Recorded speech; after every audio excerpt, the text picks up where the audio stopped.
दोस्तों, south Asia एक बार फिर खतरे के इंतहाई करीब खड़ा है। 2025 में इंडिया और पाकिस्तान के दरमियान शदीद फौजी कशीदगी ने दुनिया की अमन के लिए एक नया सवाल खड़ा कर दिया और इस जंग की लपेट में न सिर्फ दोनों पड़ोसी ममालिक आए बल्कि पूरी दुनिया हैरत में थी। सूरत हाल इस हद तक संगीन थे कि इसके नताइज आलमी माली निज़ाम, सियासी और सिक्योरिटी बैलेंस को तब्दील कर सकते थे। एक मामूली वाक़े ने पूरी दुनिया की नज़रें अपनी तरफ खींच ली। ये सब कुछ शुरू हुआ अप्रैल 2025 में, जब कश्मीर के पहलगाम इलाके में एक बहुत ही संगीन टेररिस्ट अटैक हुआ जिसमें बेशुमार टूरिस्ट हलाक हुए और जख्मी हुए। भारत ने इस हमले का इल्जाम पाकिस्तान में मौजूद तंजीमों पर लगाया और फौरन टेंशन बढ़ना शुरू हो गया। पाकिस्तान ने इस इल्जाम को हमेशा मुस्तरद किया और कहा कि बगैर आज़ाद तहकीकात के ऐसे बड़े इल्जामात काबिल कबूल नहीं। जैसे ही हालत कशीदा हुआ, मई 2025 में भारत ने ऑपरेशन सिंदूर के नाम से एक बड़ी फौजी कार्रवाई का आगाज किया जिसमें इंडियन एयरफोर्स ने मुतअद्दिद जेट मिशन, मिसाइल स्ट्राइक और ड्रोन ऑपरेशन के जरिए पाकिस्तान के अंदर कई जगहों पर हमले किए और कई मिलिट्री अहदाफ को निशाना बनाया। इन हमलों के दौरान भारत ने अपने जदीद राफेल जेट्स भी इस्तेमाल किए जिनमें स्काल्प मिसाइल और दुरुस्त निशाना लगाने वाला वेपन्स भी लगाई गई है।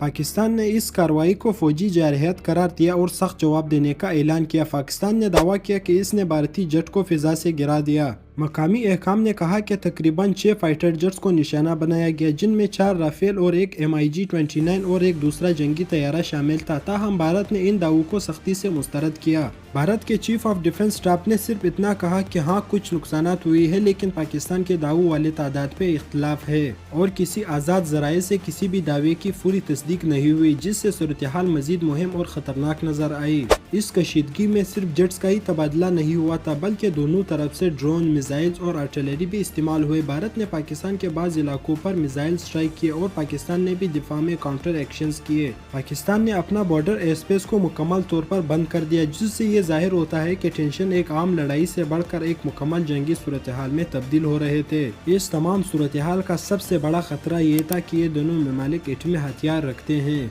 जो एक तरफ दोनों की दिफाई पोजीशन को मजबूत बनाते हैं। वही किसी भी गलत फहमी या तनाव में इजाफे का नुकसान पूरे साउथ एशिया तक नहीं रहता बल्कि आलमी तबाही का बायस बन सकता है। पूरी दुनिया की तवज्जो इस बात पर थी कि कहीं ये मुख्तसर सा जंग आलमी बहरान में तब्दील न हो जाए। इस दौरान अमेरिका ने भी मुदाखलत की कोशिश की। खास तौर पर डोनाल्ड ट्रंप ने भी इस तनाज़े के दौरान अपने किरदार को जाहिर किया। ट्रंप ने यह दावा किया कि इसने इंडिया और पाकिस्तान को 200% टैरिफ की धमकी देकर जंग बंदी पर मजबूर किया और तकरीबन 11 जेट्स गिरा दिए जाने की बात की। इस बयान ने आलमी मीडिया में सनसनी पैदा की। अगरचे भारत ने इस दावे को डायरेक्ट टर्क और 2 तरफा सीज फायर के जरिए हल होने वाला मामला कहा। ट्रंप ने बार बार अपनी सुलहकारी और समझदारी को कामयाबी करार दिया, लेकिन दोनों ममालिक के बयानात में वाज़ेह इख्तिलाफ पाया गया। 2025 में ही नहीं बल्कि इंडिया और पाकिस्तान के ताल्लुकात में तारीखी तनाव मौजूद था। 1965, 1971 और 1999 की जंगी दौरानियों ने दुश्मनी और बेतमादी को मजीद गहरा किया और हर बार सीज फायर के बाद भी टेंशन कम नहीं हुए।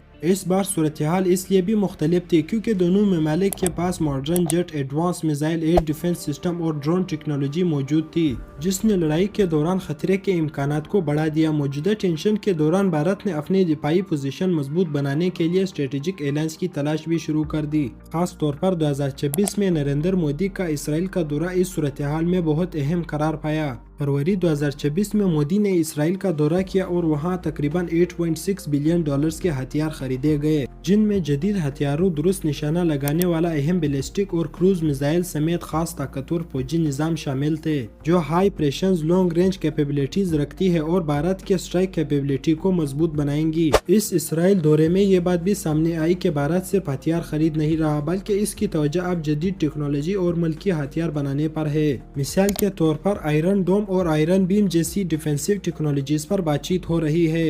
अब आपको बताते हैं कि आयरन डोम क्या है। आयरन डोम इसराइल का एक फिजाई दिफाई निजाम है जो रॉकेट और ड्रोन्स को फिजा में ही निशाना बनाकर तबाह कर देता है। ये खतरनाक मिसाइलों को लोगों और शहरों तक पहुंचने से पहले ही रोकने की सलाहियत रखता है। और आयरन बीम जो है वो इसराइल का जदीद लेजर दिफाई निजाम है जो हाई पावर और लेजर इस्तेमाल करके रॉकेट और ड्रोन्स को रोशनी के रफ्तार से फिजा में तबाह कर देता है। इसका फायदा ये है कि ये बहुत सस्ता पड़ता है और इसे बार बार चलाया जा सकता है, जिसके जरिए भारत अपने एयर डिफेंस शील्ड को मजीद मजबूत बनाने की कोशिश कर रहा है और मुस्तकबिल में आने वाला मुमकिन कॉन्फ्लिक्ट से अपनी शहरी और अहम इदारों की सहूलियात को महफूज रखा जा सकता है। मोदी ने इसराइली पार्लियामेंट में खिताब करते हुए कुछ ऐसा बोल डाला जिससे सारे इंडियन शर्मिंदा हो गए। Israel is their fatherland, and India, their motherland. یہ بات خود نریندر مودی کو بھی سمجھ میں نہیں آئی ہوگی